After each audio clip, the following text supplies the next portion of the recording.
মান ইয়াহদিল্লাহু ফাহুয়াল মুহতাদ ওয়া মান ইউদ্লিল ফালান তাজিদা লাহু ওয়ালিয়াম মুরশিদা। আল্লাহ যাকে কবুল করবেন হেদায়েতের মালা গলায় পড়ে যাবে। যার কপাল খারাপ, হাফিজুর রহমান কেন সারা দুনিয়ার মানুষ বয়ান করলো কালেমা পড়বে না? এরে নবীর উম্মতের দল, কলবের দরজা খুইলা কিছু বয়ান শুনো। দুনিয়ার লাইনে তো কম মজা নেও নাই। মনে চাইছে পার্কে যাবা, দৌড়ায় গেছো, কারো বাজান করবা করছো, কারো বাধা মানো নাই। এখনো কি তওবা করবা না? আমার মাওলার কোরআন কি মিথ্যা মনে করছো রে বাবা? আল্লাহর কোরআন মিথ্যা যদি মনে করো একটা প্রমাণ দাও। যদি সত্যিকার প্রমাণ দিতে পারো কোরআনের ভুল আছে, আমি এখন দাড়ি কেটে ফেলবো, প্যান্ট শার্টটাই লাগাবো, আল্লাহর বিরুদ্ধে রাস্তায় নেমে যাব। কিন্তু তুমি কেন ১৫০০ বছর পর্যন্ত? বড় বড় পণ্ডিতেরা অপচেষ্টা কম করে নাই, ব্যর্থ হইয়া বহু বিধর্মী কালেমা পড়েছে। কোরআন হলো মানুষের জন্য ঔষধ। ঈমানওয়ালারা কি রোগী? বলে হ্যাঁ। কেন করে দোয়া করেন নাই? রমাজানের ব্যাপারে কি দোয়া করছেন? আল্লাহ আমার হায়াতটা বাড়াইয়া রমাজান পর্যন্ত পৌঁছাইয়া দাও। শাবানের বরকত দাও বললেন, রজবের বরকত দাও বললেন, কিন্তু রমাজানের বরকত দাও বললেন না কেন? অথচ রমাজানে বরকত আরো বেশি। কেমন বেশি? রমাজানে শয়তানের শিকল লাগানো, জাহান্নামের দরজা বন্ধ, জান্নাতের দরজা খোলা। রমাজান এমন বরকতের মাস যে রোজাদার ঘুমায় থাকবে তারপরও আমল নামায় সওয়াব। রমাজান এমন বরকতের মাস, একটা নফল আমল করবে রোজার মাসে ফরজের সমান সওয়াব পাবে। একটা ফরজ আমল করবে ৭০টা ফরজের সমান সওয়াব পাবে।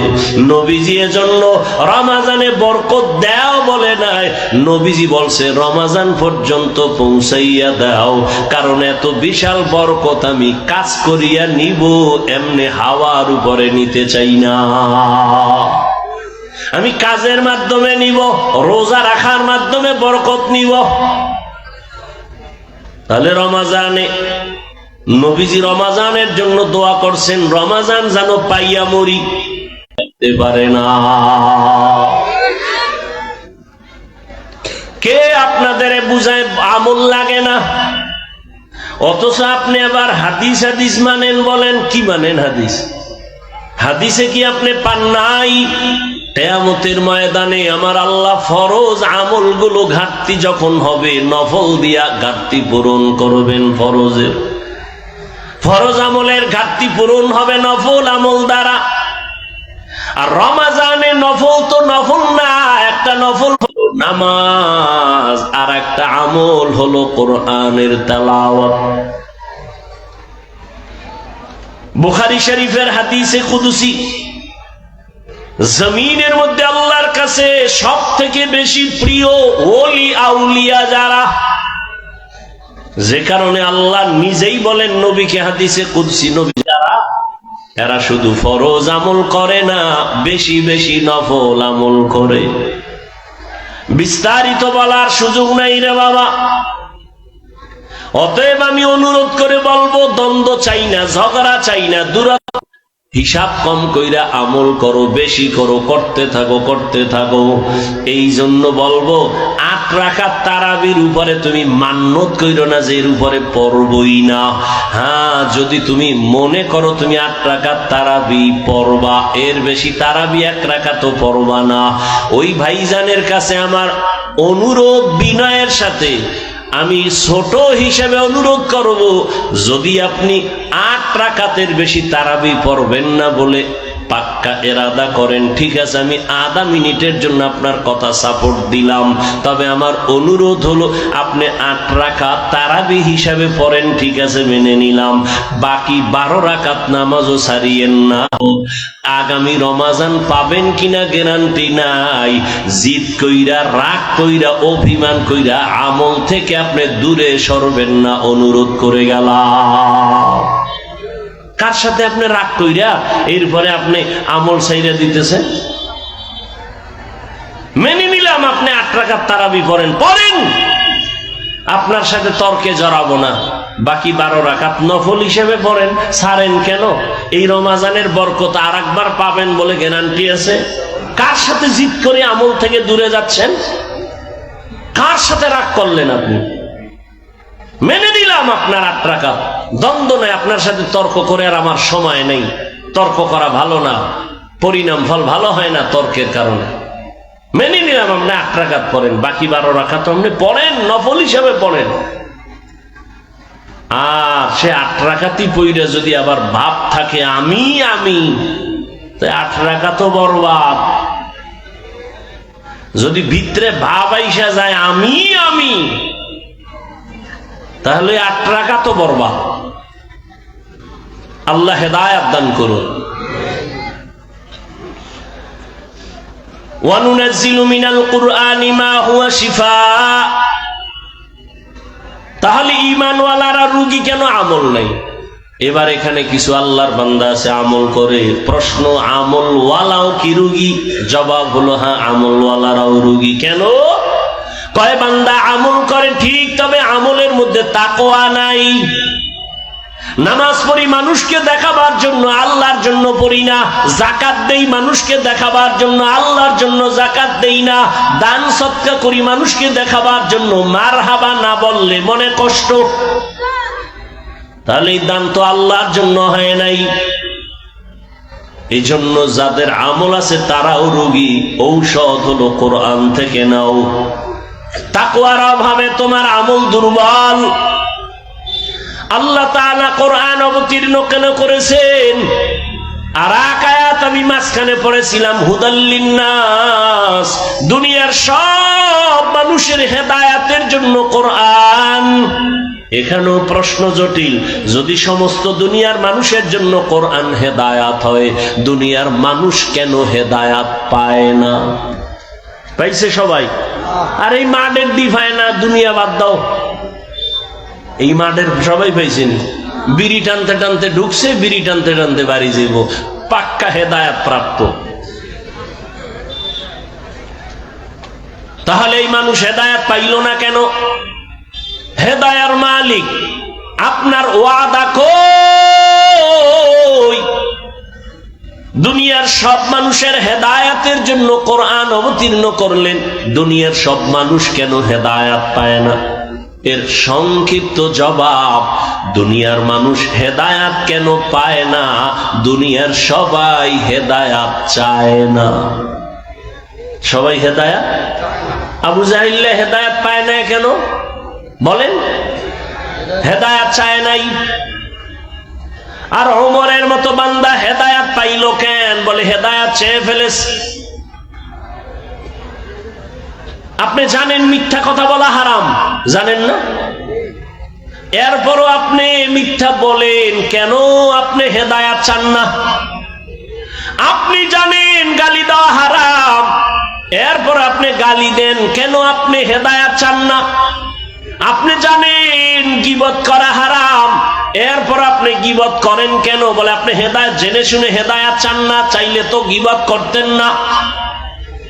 আপনি জানেন চুরি করা হারাম, ডাকাতি হারাম, সুদ খাওয়া হারাম, ঘুষ খাওয়া হারাম, তাস খেলা হারাম, ক্যারাম বোর্ড হারাম, লুড্ডু খেলা হারাম, নাচ দেখা হারাম, গান শোনা হারাম, মা বাবার সাথে বেয়াদবি হারাম, এরপরও কেন সুদ খান?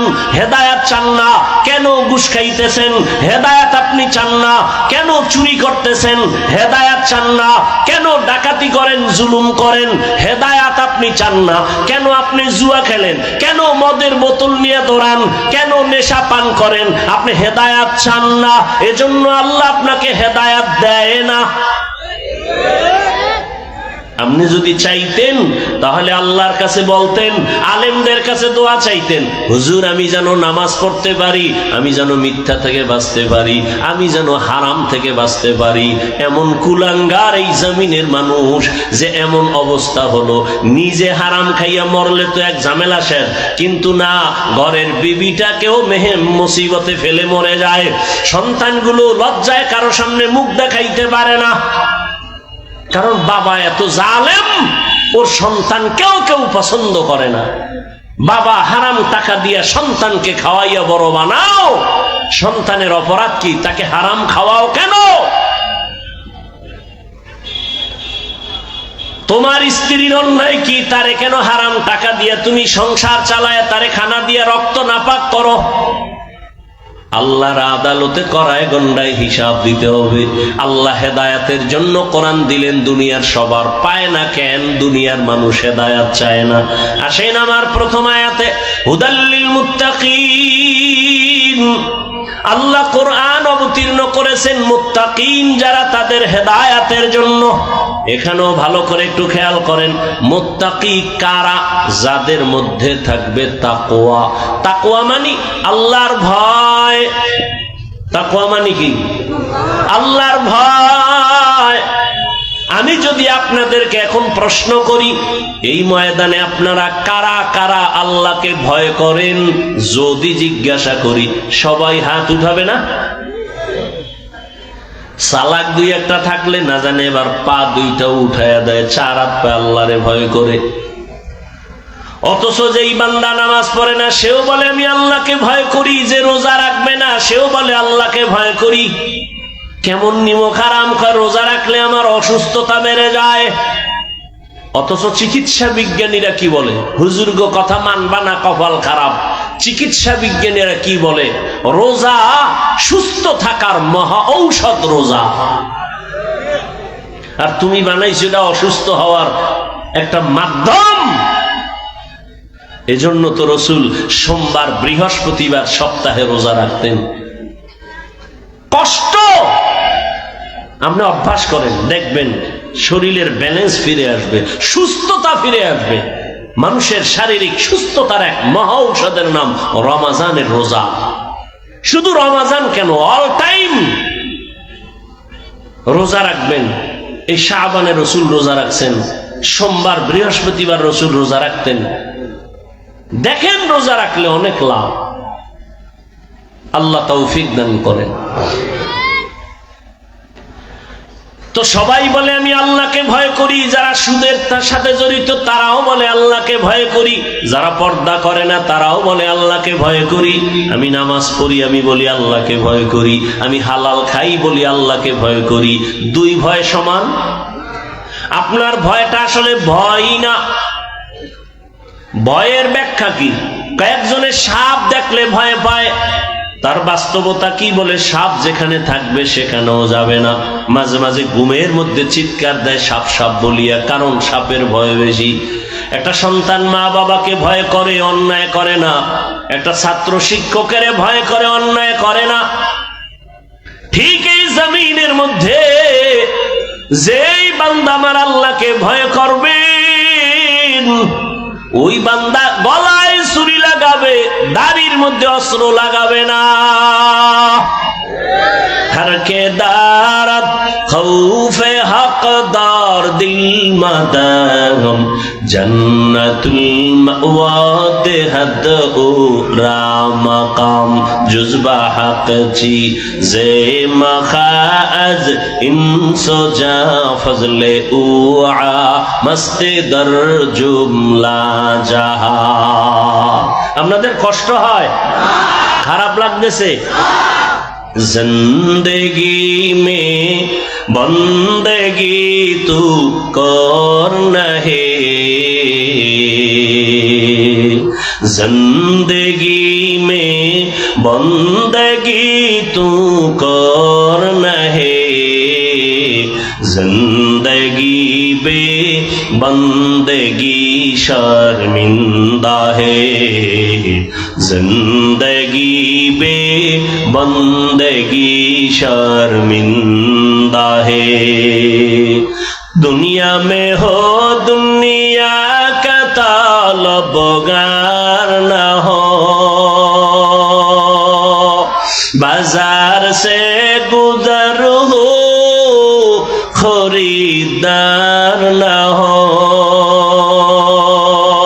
ये दुनिया दुनिया एक मिसल कागज फूल है, ये दुनिया एक मिसल कागज फूल है, जिंदगी में बंदगी तू करना है, जिंदगी में बंदगी तू करना है, जिंदगी बे बंदगी शर्मिंदा है, जिंदगी बे बंदगी शर्मिंदा है। যুবকরা খারাপ লাগে? এর সাথে একটু একতারা হইলে মজা পাইতি না? তোরা তো এখন বাংলা গান শুনোস না, আপডেট হয়ে গেছে সব হিন্দি। কানের মধ্যে একজনের মোবাইলে হিন্দি গান সেটা নাচতে আছে, কি কয় উর্দু হিন্দি বুঝো, কয় আব্বাও বুঝে না আমিও বুঝি না, তো লাফাও কেন, কয় মজা লাগে। আল্লাহর জাতের কসম, এরে আমার কলিজার যুবক,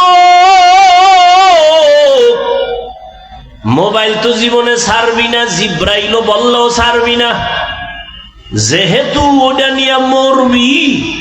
তবে আমার মাঝখানে আবদার, প্রতিদিন না মাঝে মাঝে মাঝে মাঝে যখন রাতের বেলা মোবাইলের ডিউটিটা শেষ করছো, এখন ঘুম যাবি যাবি বাপ, মোবাইলের ডিউটি শেষ, সারা রাত ডিউটি ছিল, যখন তুই শেষ করে ঘুমাবি, আমার একটা অনুরোধ, মাঝে মাঝে প্রতিদিন না, ওই ইউটিউবে ঢুইকা সার্চ দিবি কোরআনের তেলাওয়াত, দেখবি মক্কা মদিনার ইমাম সাহেব সেখানে হাজির, একটার উপরে টাচ কইরা তেলাওয়াত চালু কইরা বালিশের কাছে মোবাইলটা ফালায়া তেলাওয়াত শুনবি, আর তুই নাক টেনে ঘুমায় যাবি শুনতে শুনতে।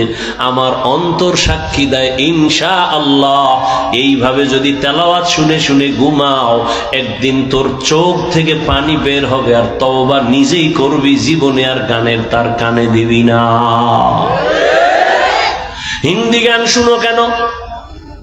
ভালো ভালো কণ্ঠওয়ালা আমাদের ইসলামী লাইনে কত সুন্দর সুন্দর নাত পড়ে, হামদে বাড়ি তাআলা, কত মজার। এগুলো যদি একটু কান লাগায়া শুনতি, জীবনে আর অন্তরে গানের ভালোবাসা আসতো না। আসতো? কত সুন্দর সুন্দর। আমি দুই এক কলি বলি, মাঝে মাঝে বলি, কারণ বয়ানের মুড যেন নষ্ট না হয়, না হয় শুধু বয়ান বাদ দিয়ে যদি এগুলো বলি, ঘন্টাকে ঘন্টা বলতে পারবো, সেগুলো আমার বানানো আছে।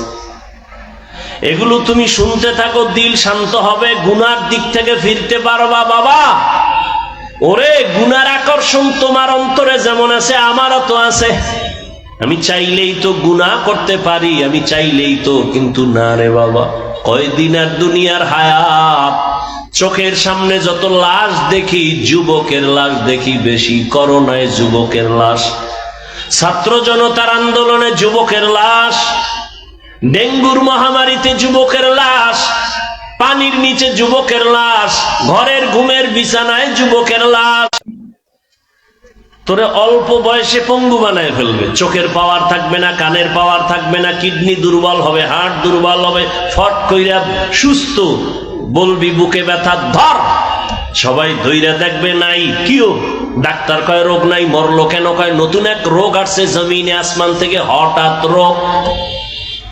কি রোগ? কি হঠাৎ রোগ?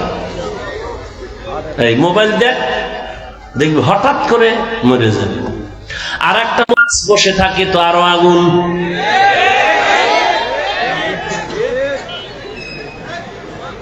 সকাল 10টায় ঘুম থেকে টাকা, আম্মু কি আমি একটু যমুনার পারে যাব। কেন? বলে আমার বন্ধু ডাকছে, দেখা করে চলে আসবো। কয় টাইম লাগবে? বলে 1 ঘন্টা। মা বলে দ্রুত চলে আসবি। বাইকটায় উঠে দৌড়। মায়ের কান সজা, বাবা আমার 1 ঘন্টা টাইম দিছে। মোবাইলওয়ালা ছেলের মা, ওর বাবা নাই, আছে দেও। বাবারে যখন দিছে, দেখো কে তোমার ছেলের মোবাইলটা ধরছে, তাড়াতাড়ি ধরো। ধরার পরে বলে কে তুমি? বলে মোবাইল ওয়ালার বাবা। বাসা কই তোমার? কয় সৈয়দাবাদের পাশে। কয় দৌড় দাও। যমুনার গোল চক্করের মধ্যে হুন্ডা এক পার্শ্বে পড়ে আছে, তোমার সন্তান আর এক পার্শ্বে লাশ হয়ে আছে, রক্তকরণ হচ্ছে। তাড়াতাড়ি লাশটা নিয়ে যাও, দেরি করিও না, তাড়াতাড়ি নিয়ে যাও। বানায় বলতেছি। ও যুবক, বাঁচতে চাও অনেক দিন, কিন্তু দ্রুত মরণের মেশিন লয়ে ঘুরো রে বাবা। কে তোমাকে বুঝাবে? যে বুঝাইতে যায় তাকে তুমি দুশমন মনে করো। সিরাজগঞ্জ জেলার ঘটনা বলবো না। এক যুবক সন্ধ্যাবেলা হিসাব বাবাকে বলে আমারে 10,000 টাকা। মারতে মারতে বাবাকে রক্তাক্ত করে। মা আসছে ফিরাইবার জন্য, মাকেও লাথি মেরেছে। শেষ পর্যন্ত ঘর থেকে বের হইয়া বাইকটা নিয়ে বের হয়ে গেল। মা দরজা আটকাইয়া মাওলারে কয়, আল্লাহ ওই সন্তান আর আমার ঘরে ফিরাইয়া দিও না, আমার দরকার নাই, এখানে মইরা যাব, তারপরে এই সন্তানের মা ডাকার শুনতে চাই না। একজন আল্লাহর ওলি আমাকে ঘটনা বলছেন। তিনি কয়েক মাস আগে দুনিয়া থেকে বিদায় হয়ে গেছেন। বাংলাদেশের একজন বড় বুজুর্গ আল্লাহওয়ালা। ওই আল্লাহওয়ালার ভক্তবৃন্দ হুজুর হয়ে যায়।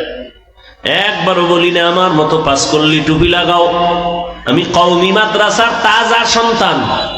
একবারও বলি নাই তুমি কওমি মাদ্রাসায় যাও, আমি তাবলিগের লাইনের সন্তান। একবারও কিন্তু বলি নাই তুমি তাবলিগে যাও। আমি পীর সাহেবের মুরিদ।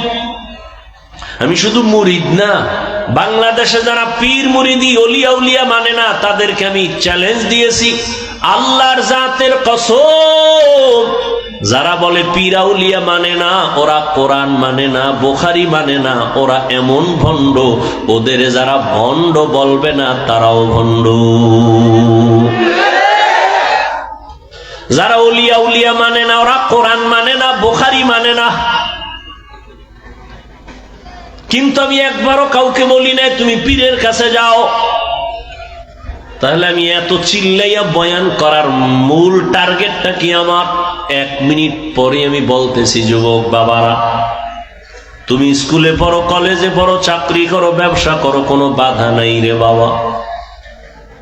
আমি দোয়া করি, কলিজা দিয়া দোয়া করি রে যুবক, তুমি স্কুল কলেজে পড়ে একজন ডাক্তার হও, ইঞ্জিনিয়ার হও, প্রফেসর হও, ব্যবসায়ী হও, চাকরিজীবী হও, তবে আমার একটা ছোট্ট দাবি, তুমি কোনোদিন বেয়াদব হইও না রে বাবা। বলবা হাফিজ ভাই বেয়াদব হব না, তার ব্যাখ্যা কি? 3টা জায়গায় বেয়াদবি করবা না তো ধ্বংস, মরার আগেই তুই শেষ। মরবি না কিন্তু ভুগতে থাকবি, ধুকে ধুকে কষ্ট পাবি। 3 জায়গায় বেয়াদবি করলে তোর জীবন বরবাদ। রুহু থাকবে, দেহ থাকবে না। 1, মা বাবার সাথে বেয়াদবি করা যাবে না, করলেই তোর জীবন ধ্বংস। 2, শিক্ষকের সাথে বেয়াদবি করা যাবে না। 3, উলামায়ে কেরামের সাথে বেয়াদবি করা যাবে না। যদি মা বাবার সাথে বেয়াদবি করার বরদোয়াটা চলে আসে, কোন মা বাপ বরদোয়া দেয় না, যখন কষ্ট পায় বলে আহ এটা একটা আগুন, এই আগুনটা তোর কপালে যদি লেগে যায় তোর কপাল মন্দ।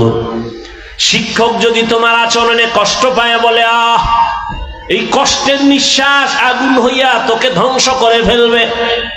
উলামায়ে কেরাম কষ্ট পেয়ে যদি আহ নিঃশ্বাস ফেলে তোমার জীবন ধ্বংস হয়ে যাবে। এই বাংলাদেশে যত ঝামেলা দেখো শুধু আলেমদের সাথে বেয়াদবির কারণে। এরে আল্লাহর বান্দারা, কোরআন হেদায়েতের জন্য দিলেন, মুত্তাকিন আল্লাহর ভয় যারা করবেন, ওই আল্লাহর ভয় অন্তরে জমা করো। আল্লাহর ভয় অন্তরে আসলে বান্দা গুনাহ করবে না। আমিও তো মানুষ, তুমিও মানুষ। আমি চাইলে দাড়ি কেটে প্যান্ট শার্ট টাই পরে চলতে পারি, কেউ আমাকে বাধা দিবে না। কিন্তু না, শীতের মধ্যে ঠান্ডা পানি দিয়ে অজু বানাইয়া নামাজ পড়া যে কত কষ্ট, তারপরেও নামাজ ছাড়ি না রে বাবা। দাড়ির কারণে যৌবনের ভাব চলে যায়, কম বুঝি না, পাগল হই নাই রে যুবক। পায় ধরে ধরে বুঝাই, ও যুবক, এর একমাত্র কারণ আমার আল্লাহর কোরআন সত্য, নবীর কথা সত্য, কোনো মিথ্যা নাই রে বাবা। গুনাহগার যারা তাদের জন্য জাহান্নাম, নেক আমলওয়ালারা জান্নাতের পথে যাবে। ও আমার যুবক, জবানটা খুলে জবাব দাও, আল্লাহর কোরআন তোমার ঈমান কি বলে? কোরআন কোনো ভুল আসেনি। এবার আবার বলো, কোরআনের মধ্যে জান্নাতের বয়ান আসেনি? বলো, জান্নাতিন তাজরি মিন তাহতিহাল আনহার। জাহান্নামটা কেমন ভয়ঙ্কর আল্লাহ তাও বয়ান করেছেন। ওয়াইলুল লিকুল্লি হুমাযাতিল লুমাযা আল্লাযী জামাআ মালান ওয়া আদ্দাদা ইয়াহসাবু আন্না মালাহু আখলাদা কাল্লা লা ইউনবাযান্না ফিল হুতামা ওয়া মা আদরাকা মাল হুতামা নারুল্লাহিল মুকাদা। ও যুবক, মোবাইলে বাংলা কোরআন ডাউনলোড করো না, জীবন বর্ত খালি আকামি করলি। ভালো দিয়ে একটা কাজ কর, বাংলা কোরআন লেখা কোরআন মোবাইলে ডাউনলোড কর। মাঝে মাঝে রাতের বেলা শুয়া শুয়া কোরআন শরীফের বাংলা তরজমা দেখবি, মাঝে মাঝে ওয়াইলুল লিকুল্লি হুমাযা সূরাটার তরজমা পড়। আবার একদিন সময় পাইলে আরেকটা সূরা পড়ো, আল কারিআতু মাল কারিআ ওয়া মা আদরাকা মাল কারিআ। আর একদিন সময় পাইলে আবার আরেকটা সূরার বাংলা তরজমা পড়িও, কুল ইয়া আইয়ুহাল কাফিরুন লা আ'বুদু মা তা'বুদুন। আর একদিন সময় পাইলে পড়িও, ইযা জুলজিলাতিল আরদু জিলজালাহা ওয়া আখরাজাতিল আরদু আসকালাহা। আবার একদিন সময় পাইলে আর একটা সূরার তরজমা বাংলায় পড়ো, আলহাকুমুত তাকাসুরু হাত্তা যুরতুমুল মাকাবির। এগুলো সব জাহান্নামের বয়ান। গুনাহগারের জন্য কেমন জাহান্নাম আল্লাহ বানায় রাখছেন, মারাত্মক। আল্লাহর কোরআন যদি তোমার অন্তর বলে সত্য, গুনাহ নিয়ে কবরে গেলে জাহান্নামের আগুনে জ্বলতে হবে তাও সত্য, হাসরের মাঠ বড় ভয়ঙ্কর হবে। ও যুবক, এই জমিন হবে কিয়ামতের মাঠ, এই জমিন সূর্য নিচে চলে আসবে, আরাফার ময়দান হবে, আল্লাহর বিচার আলায় আদালত। গুনাহগার হাসরের মাঠে সব নারী পুরুষ উলঙ্গ দাঁড়াবে। রহমতের নবী আম্মা জান আয়েশার ঘরে বসে কান্না করেন। আম্মা জান আয়েশা রাদিয়াল্লাহু আনহা বলেন, ইয়া রাসূলুল্লাহ, আপনি আমার হুজরায় বসে কান্না করেন, তার কারণ কি? আম্মা জানের জবাবে নবী বলেন, ও আয়েশা, আমি তিনটা কারণে বেশি বেশি কান্না করি। এক, আমার বিবি খাদিজার কথা মনে পড়লে কাঁদি। আর এক, আমার তায়েফের ময়দানের কষ্টের কথা মনে পড়লে কান্না করি। আর একটা হলো কিয়ামতের ময়দানের কথা স্মরণ হলে কান্না করি। আমার উম্মতের উপায় কি হবে? হাসরের ময়দানটা এত ভয়ঙ্কর হবে, নারী আর পুরুষ সব উলঙ্গ দাঁড়াবে। আম্মা জান আয়েশা বলেন, ইয়া রাসূলুল্লাহ, নারীরাও উলঙ্গ পুরুষেরাও উলঙ্গ? বলে, হ্যাঁ। কেউ কি কারো দিকে তাকাইয়া লজ্জা পাবে না রে নবী? মায়ার নবী বলেন, ও আয়েশা, এমন কঠিন হালাত হবে হাসরের ময়দান, একজন আর একজনের দিকে তাকাবারও হুঁশ থাকবে না রে আয়েশা। ও আমার যুবক, এই জাহান্নামের ভয়টা যার অন্তরে ঢুকছে, সে স্কুলে পড়িয়াও নামাজ ছাড়ে না। জাহান্নামের ভয় যার অন্তরে ঢুকছে, সে র্যাব, আর্মি, পুলিশ, বিডিআরের চাকরি করিয়াও নামাজ ছাড়ে না। নাই এরকম? তুমি কেন পারো না রে যুবক? তোমার মতো যুবক রাস্তায় গাড়ি চালায় নামাজ পড়ে, নদীর মধ্যে মাছ ধরে নামাজ পড়ে, রাস্তায় গাড়ি চালায়, ময়দানে কৃষি কাজ করে নামাজ পড়ে, স্কুলে পড়ে, কলেজে পড়ে, নামাজি অভাব নাই ছাত্র। তুমি কেন পারো না রে বাবা? তোমার মতো যুবক ডাক্তার, প্রফেসর, ইঞ্জিনিয়ার, নামাজির অভাব নাই। তুমি কেন পারো না? আসলে তোমার অন্তরে জাহান্নামের আযাবের ভয় নাই। রহমতের নবী কান্না করেন, ও আয়েশা, কিয়ামতের দিন এমন ভয়ঙ্কর হালাত হবে, সূর্যের গরমে মানুষগুলো পাগলের মতো হয়ে যাবে। অন্যদিকে জাহান্নামের আওয়াজ জাহান্নাম চিল্লাইবে আর বলবে, হে আল্লাহ, বেনামাজি গুনাহগার গুলো কই? আমার পেটের ভেতরে দাও, আমার পেটে ক্ষুধা। আল্লাহ বলবে, জাহান্নাম অপেক্ষা করো, বিচার করে নেই। ও পর্দার আড়ালের আম্মা জানেরা, বোনেরা, আপনাদের মতো কত মা কত বোন এখনো আছে বেপর্দায় চলে না, নামাজ ছাড়ে না, মোবাইলে সময় নষ্ট করে না।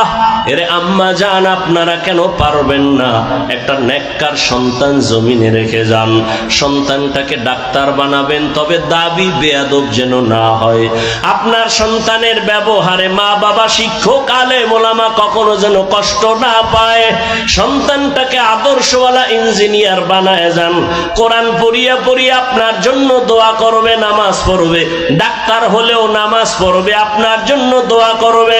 এরে মা, এখনো তওবা করেন, জীবনে আর বেপরদায় চলবেন না, স্বামীর মাল নষ্ট করবেন না, মোবাইলে সময় অযথা কাটাবেন না, 5 ওয়াক্ত নামাজ পড়বেন, আল্লাহর কাছে দোয়া করবেন, সন্তানটাকে আদর্শওয়ালা বানানোর মেহনত করবেন। আপনাদের কারণেই তো দুনিয়ায় সন্তান ভালো ভালো সন্তান আসছে। এ দুনিয়ায় মায়ের বরকতেই সন্তান ভালো, এ কারণে মায়ের মূল্য অনেক বেশি। এই স্টেজের ভেতরে কয়েকটা ছেলের মাথায় আমরা পাগড়ি দিলাম, কোরআনের হাফেজ। এদের সিনার মধ্যে কোরআনটা জমা হয়ে গেছে, এদের মা বাবার জীবন বড় ধন্য। এরে আম্মা জানেরা, তওবা করেন, আর গুনাহ করবেন না, নামাজ ছাড়বেন না, বেপরদায় চলবেন না, মা বাবার দোয়া নিয়ে চলবেন, স্বামীর মাল হেফাজত করবেন। ও বৃদ্ধ বাবাজিরা, তওবা করেন। আপনার মতো কত বুড়ারা মসজিদে গিয়া নামাজ পড়ে, আপনি কেন পারেন না? ও আমার যুবক বাবারা, এখনো সময় আছে, মা বাবার দোয়া নিয়ে সামনে আগাও। তোমার মতো যুবক যদি স্কুল কলেজে পড়ে, জেনারেল লাইনে থাইকা দিনের পথে চলে, নামাজ পড়ে, মনেরে বুঝাইয়া তওবা করো, আর মনে মনে আল্লাহকে ডাকো, হেদায়ার মালিক, জীবনে তো গুনাহ কম করি নাই, নামাজ কম সারি নাই, আজকে থেকে তওবা করে ফেললাম, আর নামাজ ছাড়বো না, বেপরদায় চলবো না, দাড়ি কাটবো না, মা বাবার সাথে বেয়াদবি করবো না। ওলামায়ে কেরামের পরামর্শ নিয়া, শিক্ষকের দোয়া নিয়া, নবীর আদর্শ মেনে চলবো, আল্লাহর ভয় তাকওয়ার উপরে চলবো, গুনাহ মুক্ত হইয়া নবীর তরিকা মানবো। তওবা যদি করতে পারো, আল্লাহ পাক এখন তোমার জীবনের সব গুনাহগুলো মাফ করে দিবেন। তওবার নিয়ত যাদের আছে জানি না, শুরুতেই বলেছিলাম, কপাল যদি খারাপ হয়, নবীজির বয়ান শুনিয়াও আবু জাহাল কালেমা পড়ে না, আর যদি কপাল খুলিয়া যায়, নবীকে জবাই করতে আসিয়াও কালেমাওয়ালা হয়। জানি না এই ময়দানে আবু জাহালের মতো শক্ত অন্তরওয়ালা কারা, কার কপালে তওবা নসিব হবে না, আবার কারা যেন ওমরের মতো অন্তর নিয়ে বসছে, গুনার কথা স্মরণ করে এমন ভাবে তওবা করবে, আজ থেকে আর নামাজ ছাড়বে না, ফজরে মসজিদে গিয়া হাজির হয়ে যাবে। তওবার মতো যদি কারো অন্তর তৈরি হয়, মুনাফিকি যদি অন্তরে না থাকে, খাঁটি তওবার নিয়ত যাদের আছে, আল্লাহর কাছে দুটো হাত উঁচু করে দেখাইয়া দাও, আয় আল্লাহ আমাদের তওবা কবুল করে নেন, আয় আল্লাহ মাহফিল কবুল করে নেন, আয় আল্লাহ আমরা তওবার নিয়তে হাত তুলেছি, কারো হাত খালি ফিরাইয়া দিয়েন না। হঠাৎ রোগে মরে গেছে, তো নিয়ম কি? ইমাম সাহেবের পেছনে একজন যোগ্য ব্যক্তি দাঁড়াবেন, এলাকার বড় সুদখোর। কি এলাকার বড় সুদখোর ঘুষখোর হলো সমাজের যোগ্য ব্যক্তি? কি তারা যদি যোগ্য না হয় তো মসজিদের কমিটিতে ঢুকে কেমনে? আল্লাহ হেদায়েত দান করুন। কে দাঁড়াবে? একজন যোগ্য ব্যক্তি। কেমন যোগ্য? যে ইমাম সাহেব যদি কোরআন শরীফ তেলাওয়াতের মাঝখানে কোনো আয়াতের জের জবর পেশের ব্যবধানে, অর্থের ব্যবধান হয়, তখন পেছনের একজন আলেম যোগ্য ব্যক্তি সে লোকমা দিবে, এতটুকু বুঝার মতো মেধাওয়ালা আলেম পেছনে দাঁড়াবেন। অথবা নামাজের মাঝখানে ইমাম সাহেবের নামাজটা নষ্ট, পেছনেরটা ঠিক, সামনেরটা মাঝখানে এসে নষ্ট, ওযু নেই, কথার কথা। তখন নিয়ম, ইমাম সাহেব পেছনে আসবেন, পেছনের যোগ্য ব্যক্তিকে সামনে দিয়ে দিবেন, সে বাকি নামাজ কমপ্লিট করে ফেলবে। তো যে কথাটা বুঝাতে চাই যে ইমাম সাহেবকে লোকমা দেওয়ার জন্য পেছনে যোগ্য ব্যক্তি লোকমা দেনেওয়ালা আলেম থাকতে হবে, অন্যরা লোকমা দেওয়া লোকমা নয়, এটা বেয়াদবি। ঠিক আলেমরাও ভুল করতে পারে, আলেমের ভুল আর এক আলেম লোকমা দিবেন, যারা আলেম না তারা যদি লোকমার নামে ফেসবুকে লেখে, এরা সবগুলো বেয়াদব। আলেমের বিরুদ্ধে যারা লেখালেখি করবে এরা কি চূড়ান্ত বেয়াদব, শুধু বেয়াদব না, এরা মা বাবার অভিশপ্ত সন্তান। আল্লাহ এ বেয়াদবির থেকে উম্মাহকে হেফাজত করেন। আর এটা একটা কঠিন ষড়যন্ত্র, বলার সময় নেই। আলেমের বিরোধিতা করা একটা কঠিন ষড়যন্ত্র। কেন? কিয়ামত পর্যন্ত আর এক সেকেন্ডের জন্য নবীজি আসবেন না, সাহাবায়ে কেরাম আসবেন না, তাবেঈন আসবেন না, আইম্মায়ে কেরাম আসবেন না, ইমাম বুখারী, ইমাম মুসলিম আসবেন না, ইমাম আবু হানিফা, ইমাম শাফি কেউ আসবেন না, বড় বড় আউলিয়ারাও আসবেন না। কিয়ামত পর্যন্ত এই জাতি জান্নাতের সঠিক পথ চাইলে একমাত্র ঠিকানা উলামায়ে আহলে হক। এখনই আলেমের বিরুদ্ধে যদি মানুষের অন্তরে ঘৃণা জমানো যায়, তাহলে মানুষ আর আলেমের কাছে যাবে না, কিন্তু দূর, আলেমের কথা ঠিক নেই, তার বয়ানও ঠিক নেই, তার কাছে যাব না, বয়ানও শুনবো না।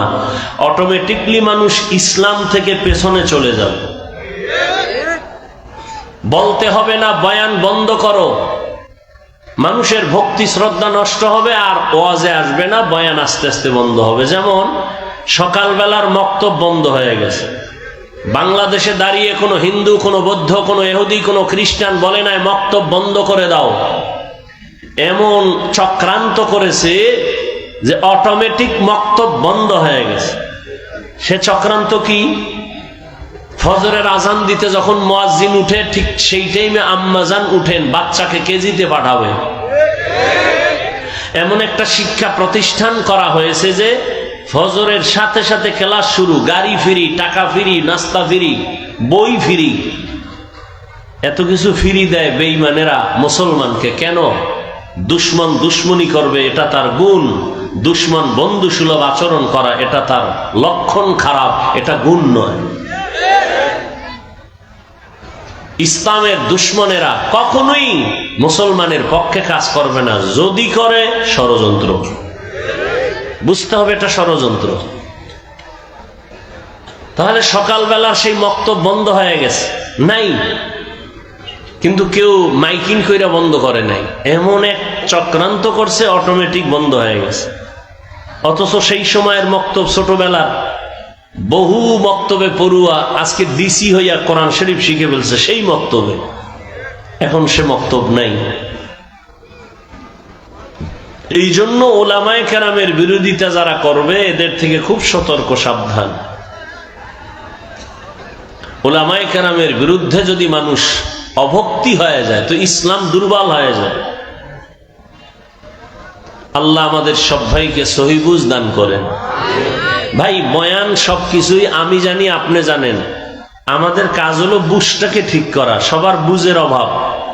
দেখেন, আপনিও মুসলমান, আমিও কি মুসলমান। আপনার আল্লাহ আমার আল্লাহ বলেন, আপনাদের নবী আমার নবী, আপনাদের কোরআন আমার কোরআন, আপনাদের কাবা আমার কাবা, আপনাদের ধর্ম আমার ধর্ম, আপনাদের কালেমা আমার কালেমা, সবই এক। অথচ আমি টুপি খুলতে চাই না, লজ্জা পাই, আপনি দিতে চান না, লজ্জা পান। কারণ কি? আমার বুঝ টুপির মধ্যে শান্তি, আপনার বুঝ টুপি দিলে মাথা গরম।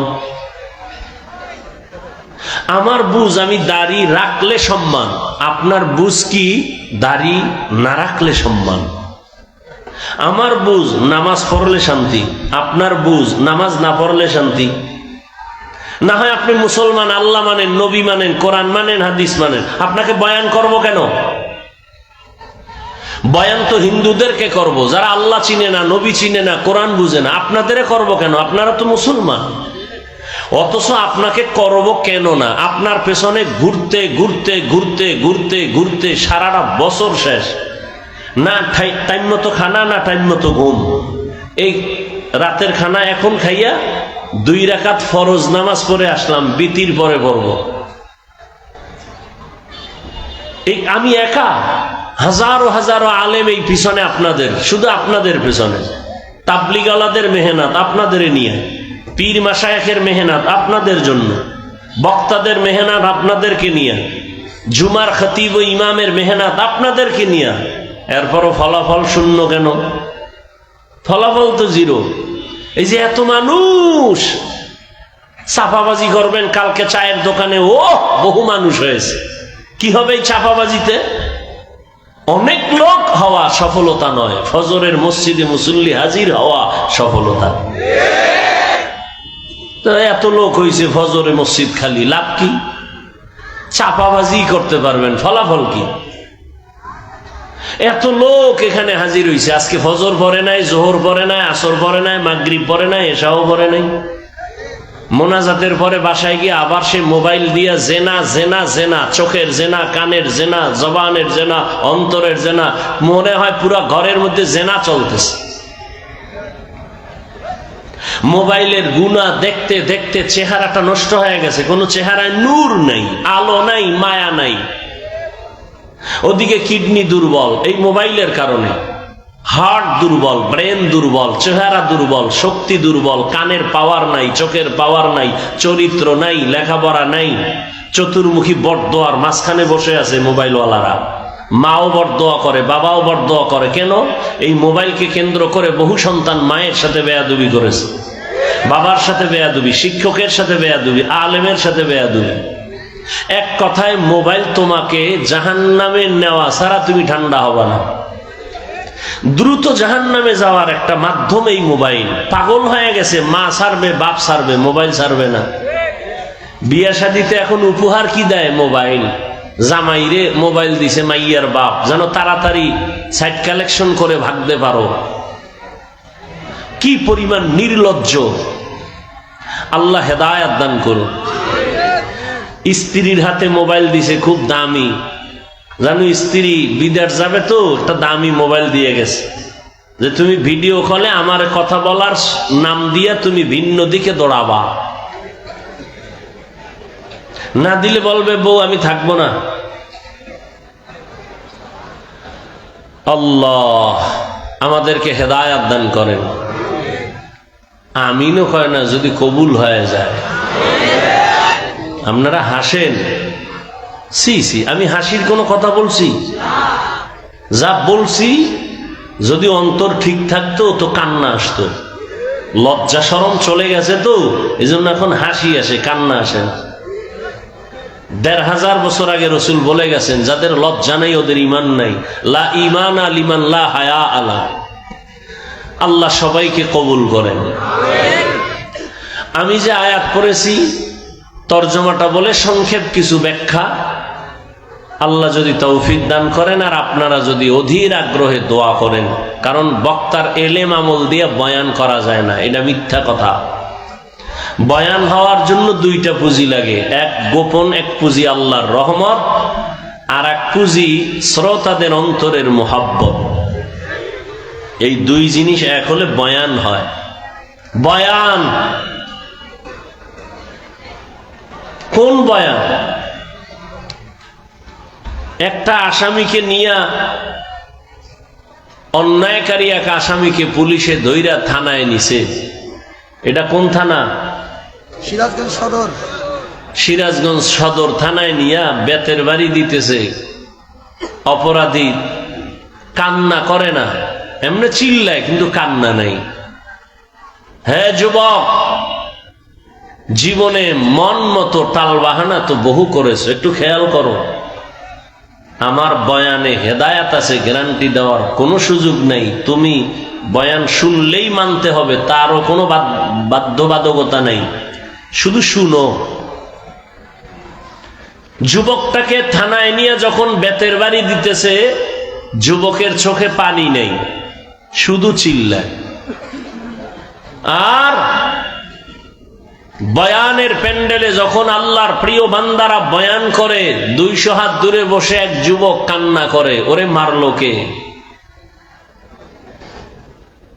এর নাম বয়ান। কিন্তু বয়ান নাই, বললাম না শুরুতেই ফ্যাশন।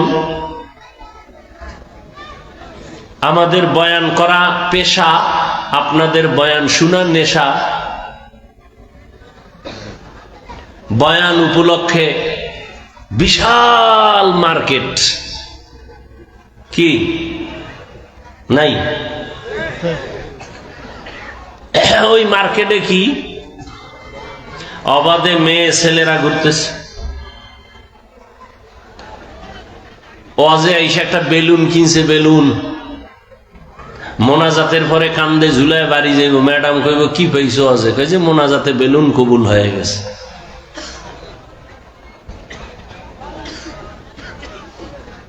বড় কঠিন। হায় হায় হায়। আল্লাহ পাক বলেন আলিফ লাম মিম ওয়াল্লাহু আলামু বিমুরাদিহি বিযালিক যালিকাল কিতাবু লা রাইবা ফীহ। কোরআন এমন একটি কিতাব যার মধ্যে কোনো ভুল নাই, সন্দেহের অবকাশ নাই। হুদাল লিল মুত্তাকিন, আল্লাহকে যারা ভয় করে, আল্লাহ ভীরুদের জন্য কোরআন হেদায়াত। রহমতের নবী বলেন মাইয়ুরিদিল্লাহু বিহি খাইরান ইউফাক্কিহু ফিদ্দীন। আল্লাহ যাকে বেশি মোহাব্বত করবেন তাকে দ্বীনের সহি সমঝ দান করবেন, তাফাক্কুহ ফিদ্দীনের মাকাম দান করবেন। একটা হলো তাআল্লুম ফিদ্দীন আর একটা তাফাক্কুহ ফিদ্দীন। দ্বীন সম্পর্কে জ্ঞান অর্জন করাটা আম, সবাই পারে, কিন্তু দ্বীন অনুযায়ী বুঝিয়া আমল করা এটা সবাই পারে না। এটা তাফাক্কুহ ফিদ্দীন। আল্লাহ বুঝ দিয়ে দেয়, বান্দা দ্বীনের উপরে চলাটা তার জীবনের আপন করে নেয়। সকলের পরিচিত মুখস্থ কোরআন শরীফের ওই আয়াতটা আমি পড়েছি। এমনকি পর্দার আড়ালের মা বোনেরাও অনেকে এই আয়াতটা শুনতে শুনতে মুখস্থ হয়ে গেছে। কোরআনুল কারীম পড়তে না জানলেও এই আয়াতটা সবাই পারে। আলিফ লাম মিম যালিকাল কিতাবু লা রাইবা ফীহি হুদাল লিল মুত্তাকিন। এখানে অনেক আলোচনা, শুধু আলিফ লাম মিম 3টা অক্ষর নিয়ে আলোচনা করলে অনেক সময়। এই অক্ষরগুলো আরবি বর্ণমালা। পৃথিবীতে যত ভাষা আছে এই ভাষা শেখার জন্য তার নির্দিষ্ট কিছু বর্ণ আছে। এই বর্ণগুলো কখনো থাকে বিক্ষিপ্ত, কখনো থাকে বিন্যস্ত। যেমন ক খ সরু সারে আ, এটা ব্যঞ্জন বর্ণ, স্বরবর্ণ। বিন্যস্ত বর্ণ ক খ গ, ক ম চ বিক্ষিপ্ত বর্ণ। ঠিক ইংলিশ শেখার জন্য তার নির্দিষ্ট অক্ষর A B C D Z পর্যন্ত। উর্দু ফার্সি শেখার জন্য নির্দিষ্ট অক্ষর আছে, বে পে টে চে, এরকম কিছু অক্ষর। আরবি শেখার জন্য 29টি অক্ষর আছে। এগুলো কখনো থাকে বিক্ষিপ্ত, কখনো থাকে বিন্যস্ত। আলিফ বা তা সা বিন্যস্ত আরবি বর্ণমালা। আলিফ লাম মিম, আলিফ লাম র, কাফ হা ইয়া আইন সাদ, হা মিম তাহা ইয়াসিন আরবি বিক্ষিপ্ত বর্ণমালা। এই বর্ণের কোনো তর্জমা নাই, অর্থ নাই। ক অর্থ নাই, খ অর্থ নাই, এ অর্থ নাই, বি অর্থ নাই, ঠিক আলিফ অর্থ নাই, বা অর্থ নাই, তা অর্থ নাই। হ্যাঁ, মিলাইলে অর্থ হয়। ক ল ম 3টা অক্ষর মিললে কি হবে? কলম, লেখার একটা যন্ত্র। তাহলে এই অক্ষরগুলোর অর্থ নাই, এটাই ফাইনাল কথা। পৃথিবীতে যত মুফাসসিরিনে কেরাম তাফসীর লিখেছেন, এই অক্ষরগুলোর নিচে দিয়া সামনে দিয়া লিখেছেন ওয়াল্লাহু আ'লামু বিমুরাদিহি বিযালিক।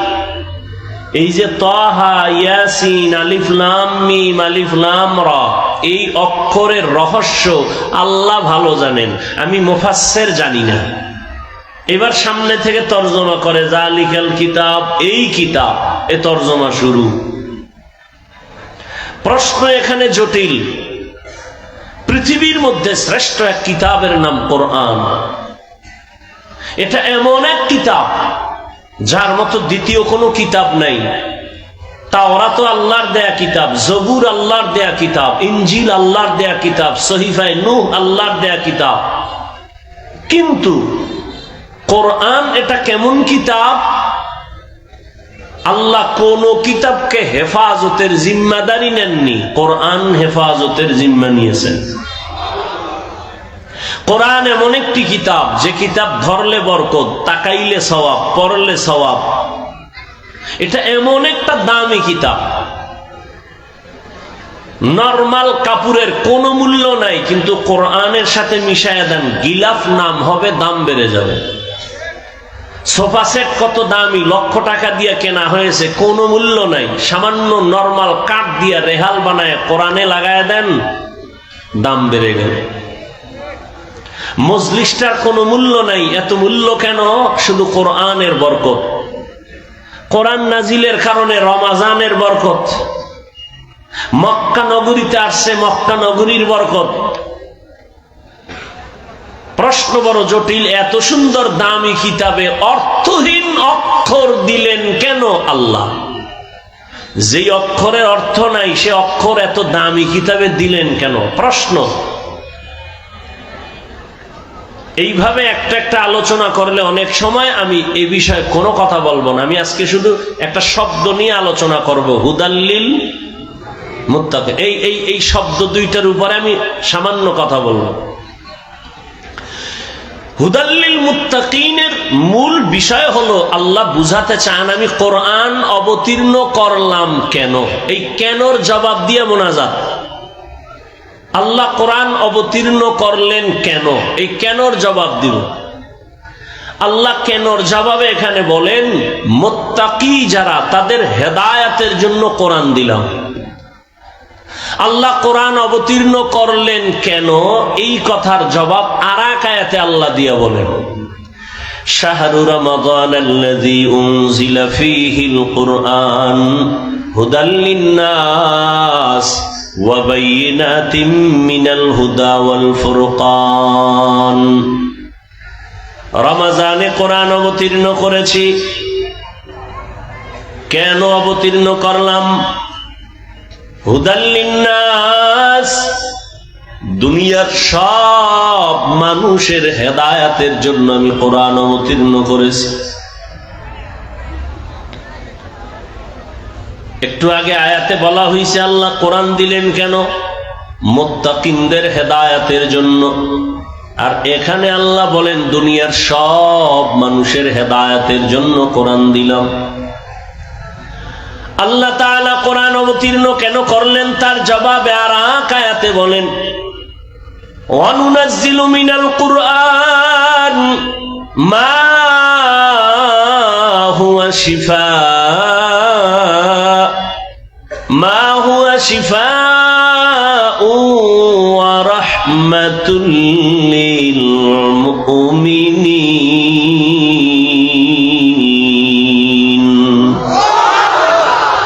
আল্লাহ কোরআন থেকে অবতীর্ণ করলেন ঔষধ, মুমিনদের জন্য এটা রহমত। সারা দুনিয়ার মানুষের জন্য কোরআন হলো ঔষধ। এবার ব্যাখ্যা শুরু করি। আল্লাহ যে বললেন কোরআন আমি দুনিয়ার সব মানুষের জন্য ঔষধ হিসেবে দিলাম, তাহলে বুঝা গেল দুনিয়ার সব মানুষ রোগী, অসুস্থ। কারণ ঔষধ ভালো মানুষ, সুস্থ মানুষ সেবন করে না। যারা অসুস্থ তারাই তো ঔষধ সেবন করে। আল্লাহ বলেন আমি কোরআন থেকে অবতীর্ণ করলাম ঔষধ, তার মানে দুনিয়ার সব মানুষ অসুস্থ, রোগী। বলে দুনিয়ার মানুষ কেন রোগী? এর জবাব হলো এদের ঈমান নাই। কি নাই? ঈমান নাই।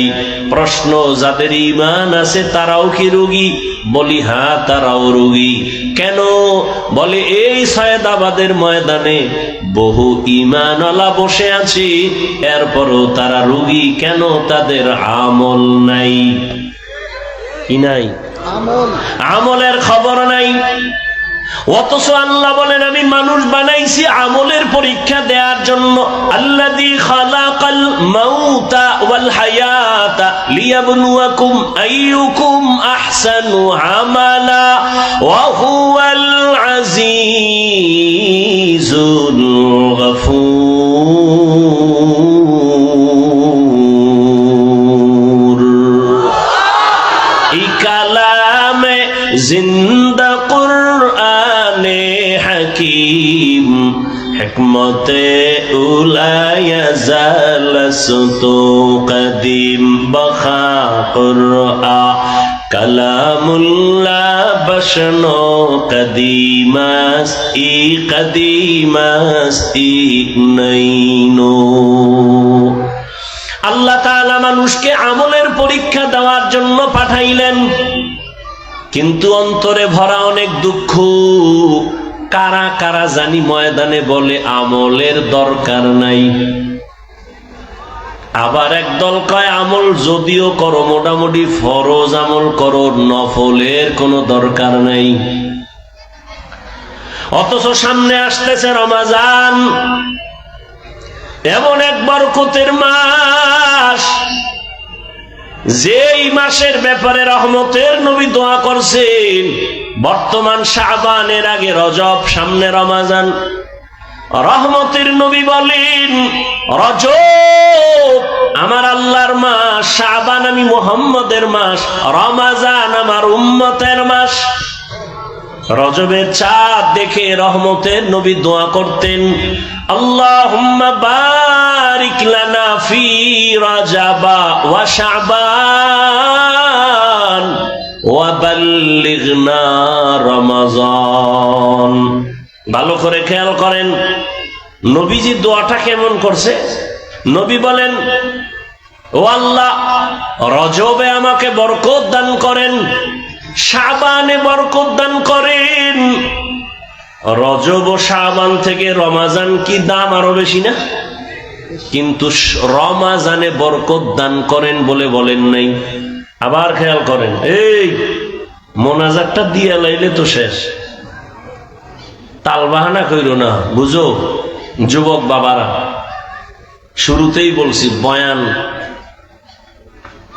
বক্তার এলেম আমলের বাহাদুরিতে করা যায় না।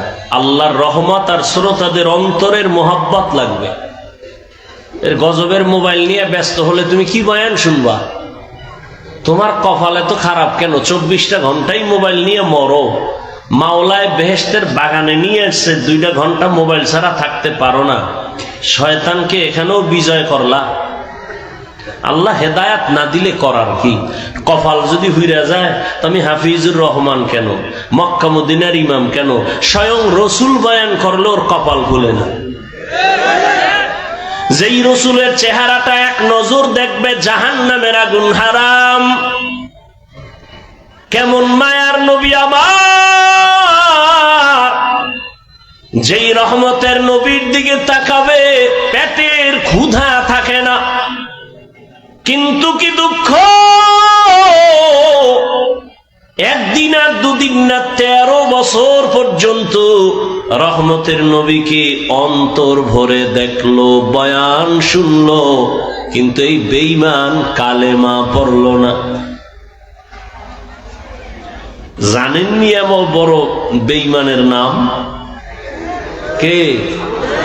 গর্বাসুরত আদমি ইনসাবুদে আহমদবু জাহলো হামেক সাবুদে আদমিরা আদমিয়ত লাজিমাস্তদে রাগার বুনা বাশদহি জামাস। 13টা বছর নবীরে দেখলো, কালেমা পড়ে না, বয়ান শুনলো, নবীরে মানে না। অন্যদিকে এক 27 বছরের যুবক তরবারি নিয়ে দৌড়ায় আমার নবীকে জবাই করবে। কয় বছরের যুবক? এমন কপালওয়ালা কে? 13 বছর বয়ান শুনছে, আবু জাহাল কালেমা পড়ে না। আর ওমরের মতো বান্দা 27 বছরের সন্তান নবীকে জবাই করতে গিয়া কালেমা পড়িয়া তরবারি নিয়ে দাঁড়ায় গেল। বাইতুল্লাহর হাতিমে দাঁড়ায় কয়, মুহাম্মদের বিরুদ্ধে যদি কথা বলতে চাও, ইসলামের বিরুদ্ধে কথা বলতে চাও, মুহাম্মদের প্রয়োজন হবে না, আমি ওমরের তরবারির সামনে দাঁড়াও। এমন পাওয়ার আল্লাহ দান করে নবীকে জবাই করতে ঈশা কালেমাওয়ালা হয়ে গেছে। এখন সে ওমরকে শয়তান ভয় পায়। কি পাওয়ার! এর নাম কপাল। সায়েদাবাদের ময়দানে বহুদিন ধরে প্রচারণা চলছে, বয়ান হবে। অনেক আল্লাহর আশেক বান্দা আসার নিয়ত করিয়া, বান্দার হাতে হেদায়েতের চাবি নেই।